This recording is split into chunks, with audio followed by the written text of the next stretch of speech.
How to make good habits. Today I am going to tell you how to make good habits using few principles, and these principles are taken from the book called Atomic Habits written by James Clear.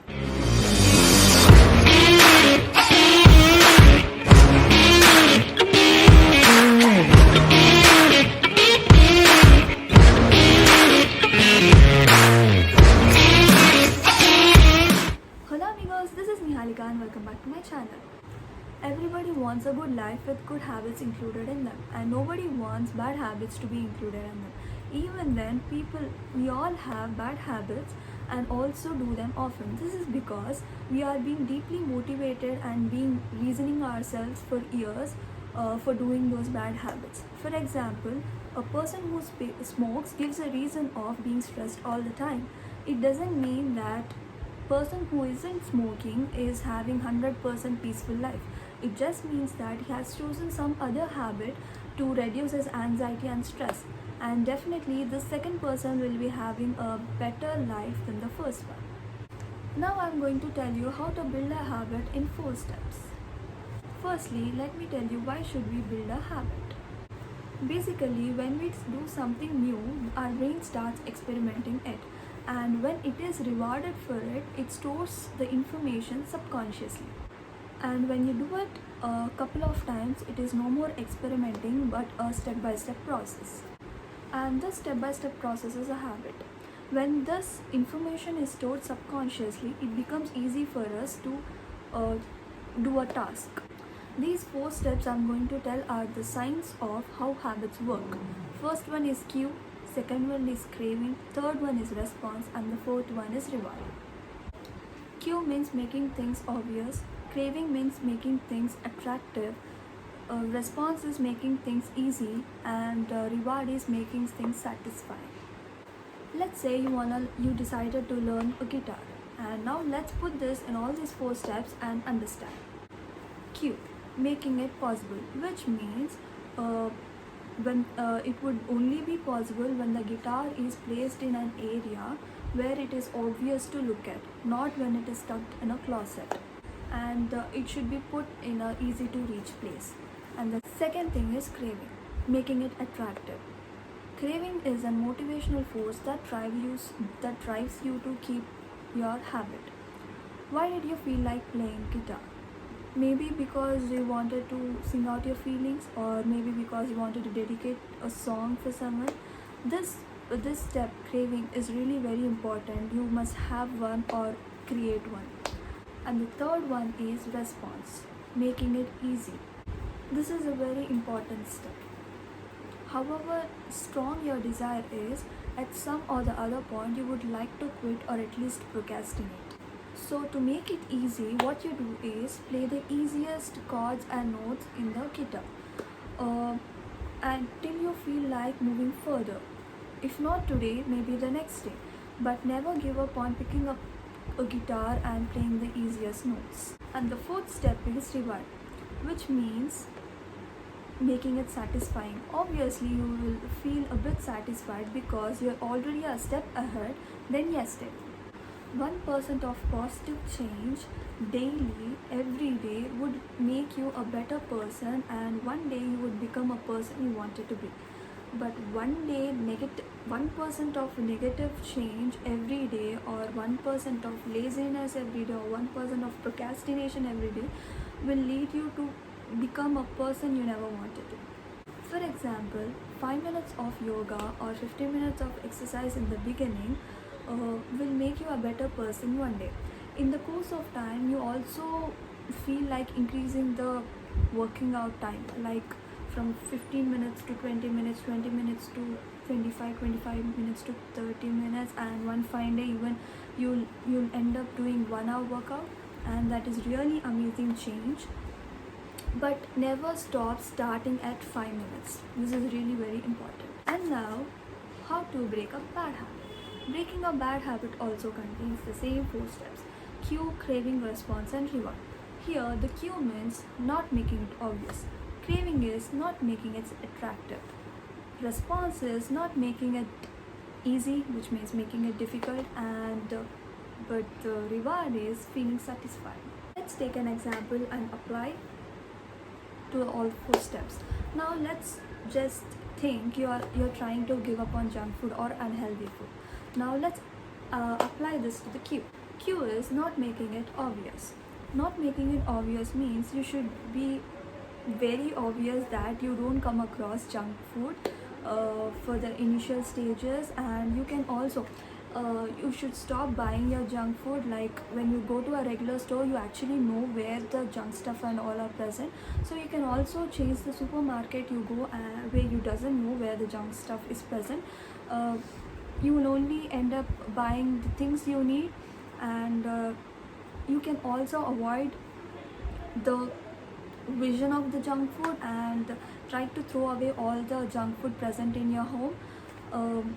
So which means basically you're not coming in contact with your junk food. And the second step in breaking a habit is craving. That is, do not make it obvious.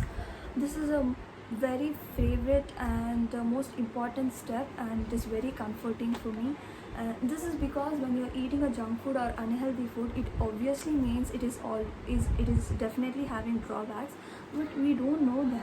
So what you do is go searching for videos of unhealthy food and its drawbacks, try knowing facts about them. So it will obviously make you don't feel so comfortable eating them, so it becomes unattractive to you.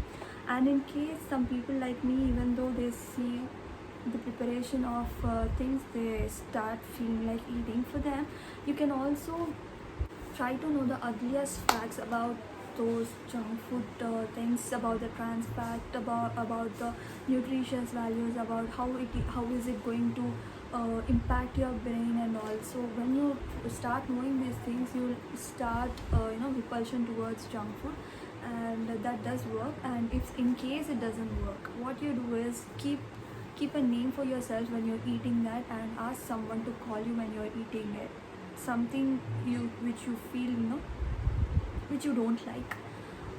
So this would make it unattractive. And the third one is response, making it difficult to reach. The second and third one are interlinked. When you stop eating junk food or stop eating outside food, you'll try making it at home. And preparing junk food at home is not that easy. It is obviously difficult, and when things are difficult, you tend to do it less. And even if you're staying in a hostel or staying out of station, something like that, make sure your place is a bit far from actual canteen areas and all. Sit in a place where you can't reach out, or you can't reach out easily to the place, so that you would think twice or thrice.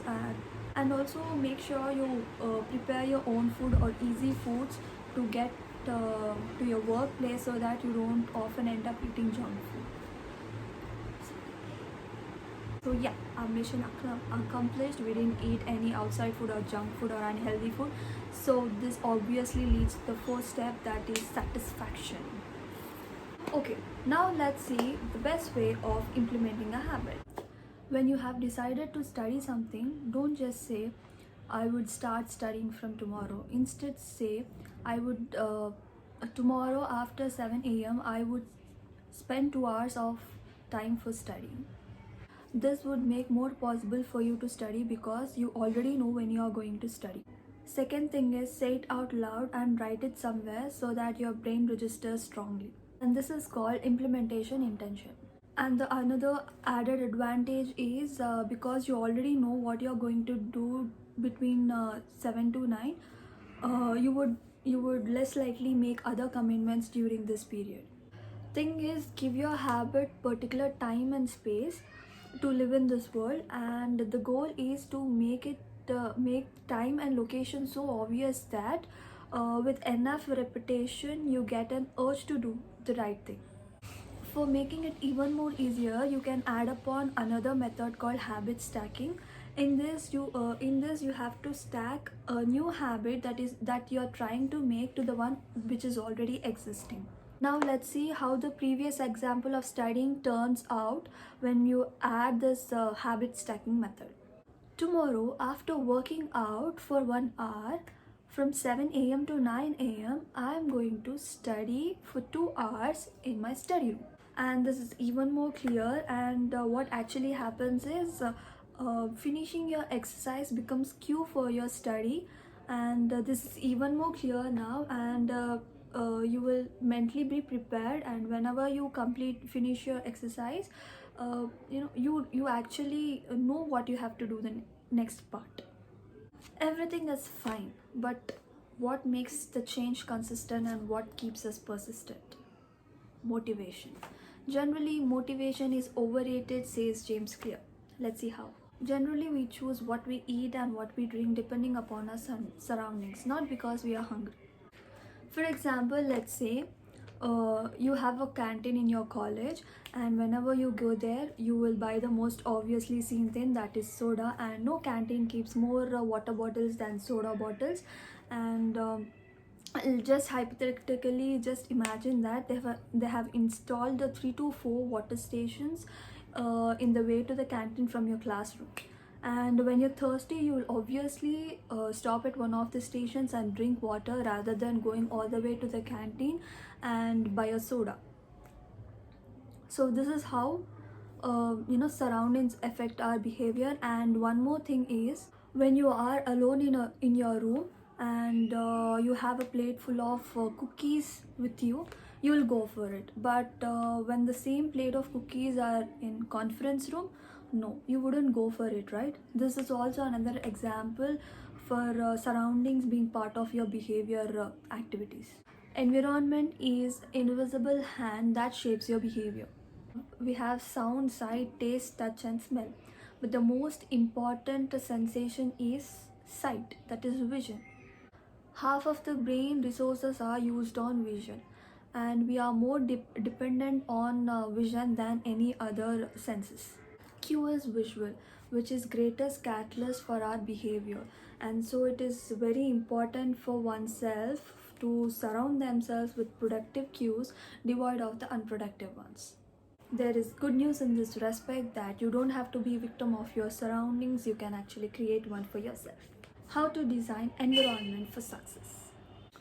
It is easy not to practice guitar when it is tucked in the closet. And thing is, cues are to be more visually available. And by comparison, creating an obvious visual cue draws your attention towards the desired habit. Our behavior not only depends upon the object in the surrounding, but also depends upon the relation with the object. Stop thinking that your environment is or surroundings is filled with objects, and start thinking as if they are filled with relationships. And think in terms of how you interact with the spaces surrounding you. For example, for someone, couch is a place where they sit and read for an hour. And for some other, it's a place where they watch television. It's the same place, but different associations with different people, and hence the different habits. Which means that you need to keep different places for different works, because this helps you to do your work efficiently without interruption of something else. For example, if you sit and study in a place, you will only study there. And if you use phone in that place, you will obviously be confused and mixed. While you're studying, you'll start using your phone. And just imagine reading while sitting on a dining table. It is also disturbing, right? So marking separate spaces for a particular task is a very good initiative, which is very less interruptive. We can we can do our work more efficiently. In a study conducted a research, instructed insomniacs to get into the bed only when they were tired. And if they weren't able to fall asleep, they were told to sit in a different room and only get into the bed when they were sleepy. And eventually what happened is, those people started to associate the action of falling asleep with climbing in the bed. Habits can be changed very efficiently in a new environment. Little bit of discipline will actually solve all the problems. People with tremendous willpower are found out to be those individuals who are not so different from the ones who are struggling, but instead these were the ones who spent less time in tempting situations. There are 4 habits given in this book, Atomic Habits, but trust me, till now I was only explaining the first law, and I didn't feel like brushing up the whole thing. It's a book review, but even then I didn't feel like brushing up the whole all the 4 laws, because what I thought is anyone who is watching this video should be benefited even by 50%. And so I didn't I felt this first law is really very important, and this would be a basic start for someone to change their habits. And the second, third, fourth laws are very important, are also very helpful to changing your habits, how to break your bad habits, how to create a good one, how to be persistent over these things, and how to you can control yourself, you can control your habits, you can control your surroundings, etc. And so that is the reason I didn't want to brush the whole thing, but I wanted to explain this in detail. So I hope you like this explanation. And if you also want the second, third, fourth laws also to be explained, please comment below, and don't forget to like, share and subscribe, share with your friends. And if you have any queries, you can comment below or DM me on Instagram at the rate selfmade sassy. I will leave the link in below in the description box. So yeah, that's all for today, guys. Hope you like the video. Please do like, share and subscribe. Thanks for watching.